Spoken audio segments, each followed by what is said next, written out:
500원, 2,000원 이런 내역들을 쭉 합쳐가지고 1,600만 원 만들려면 너무 힘들고 많잖아요, 양이. 이 내역들로 합계를 내서 1,600만 원을 맞춘 겁니다.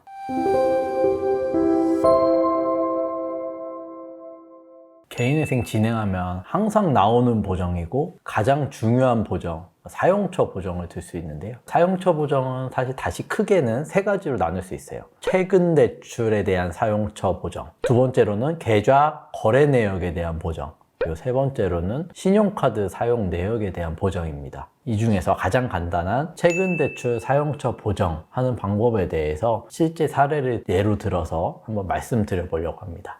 이게 이제 실제 보정 권고 내용인데 1번 채권자 목록 관련해서 최근 채무로 보이는 채권 번호 8번, 9번 채권 관련해서 다음 사항 제출해 주시기 바랍니다. 대출금의 구체적 최종적인 사용처를 입출금 일자에 따라 표로 정리하고 각 채무와 관련된 금융거래 내역 있는 부분 형광펜으로 표시하고 잔고 현황 제출, 만약 대환 대출이 있다면 완제증명서도 내라. 그리고 뭐 도박자금이라든지 유흥, 과도한 생활비, 낭비 이런 경우들은 이제 청산가치에 반영하시기 바랍니다.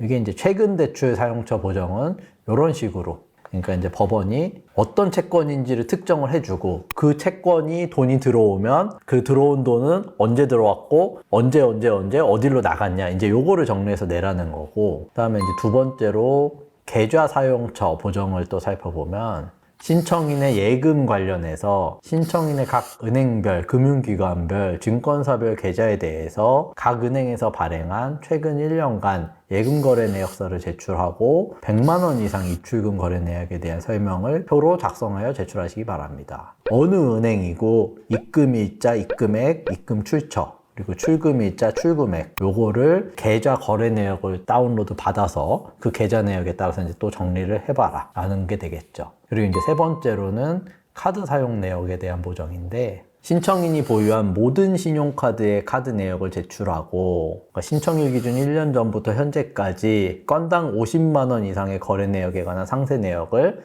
이제 예시처럼 표로 만들어 정리하십시오. 2번은 최근 1년간 신용카드 이용 대금을 월별로 정리해서 명세서로 제출하십시오.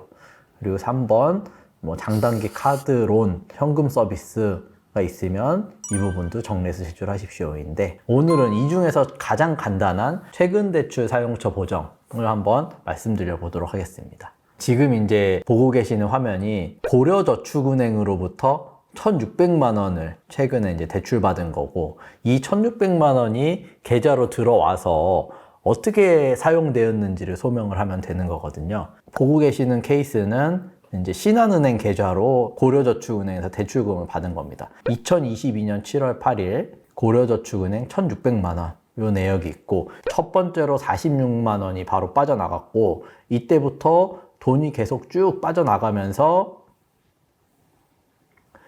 7월 30일이 돼서 1,600만 원이 다 소진된 겁니다. 엑셀의 합계 내역을 보면 1,600만 원이 합계가 나갔잖아요.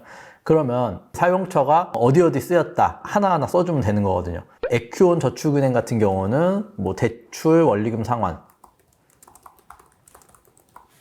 이렇게 표시를 하고, 2,300원 뭐 어디 뭐 편의점 이렇게 쓰셔도 됩니다. 그리고 효성 뭐 CD기 이거는 이제 뭐 현금 인출인데 뭐 예를 들어서 뭐 축의금 이렇게 만약에 사용했다라고 하면 이렇게 축의금이 되는 거고, 이거는 이제 디스커버리 매장에서 옷 구입을 하신 거니까 옷 구입, 이런 식으로 이제 이 사용처들을 쭉 정리해 가지고 이 합계액이 1,600만 원이 될 때까지 보정을 하면 되는데, 예를 들어서 지금 같은 경우 보면은 뭐 대구시설공단 하면서 900원도 있고 뭐 CU 4,500원 뭐 이제 이런 내역들이 있잖아요. 근데 그러면 500원, 뭐 2,000원 이런 내역들을 쭉 합쳐 가지고 1,600만 원 만들려면 너무 힘들고 많잖아요, 양이. 그런 식으로 물론 하셔도 상관없습니다. 근데 이제 저희 같은 경우는 금액을 큼직큼직한 걸로 채워나가면 이 양 자체가 줄어드니까 저희가 이제 이런 식으로 파란색 셀로 칠해 놓은 거는 이 내역들로 합계를 내서 1,600만 원을 맞춘 겁니다. 대출 원리금 상환 46만 원, CD기 현금 인출 21만 원, 그리고 옷 구입 18만 7천 원. 이거는 이제 뭐 오픈뱅킹 이체니까 타 계좌로 이체한 게 되겠죠.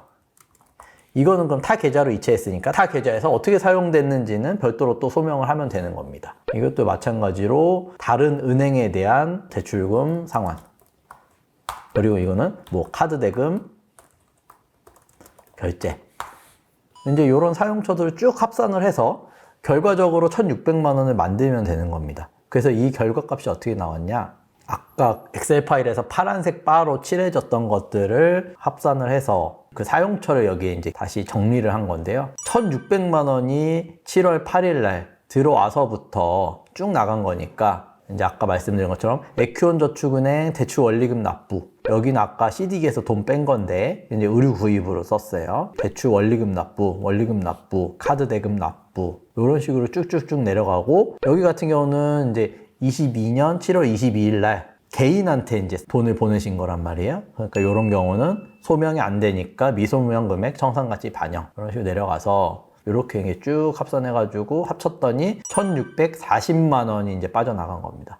이렇게 정리를 해서 그냥 리스트를 쭉 만들면 사용처 보정은 끝난 겁니다. 그리고 그 사용처 중에서 지금 기재해 놓은 것처럼 어디에 썼는지 잘 모르겠다, 아니면 개인한테 보낸 거다, 이런 금액들은 이제 청산가치 반영을 해서 합계액을 내면 이제 뭐 청산가치가 얼마가 증가되는지가 나올 수가 있겠죠. 그래서 오늘은 가장 간단한 사용처 보정에 대해서만 일단 말씀을 드렸는데, 이 다음 시간에는 계좌 사용 내역, 계좌 이체 내역, 그리고 카드 사용 내역 보정에 대한 것도 따로 한번 컨텐츠를 촬영해서 또 말씀드릴 수 있도록 하겠습니다.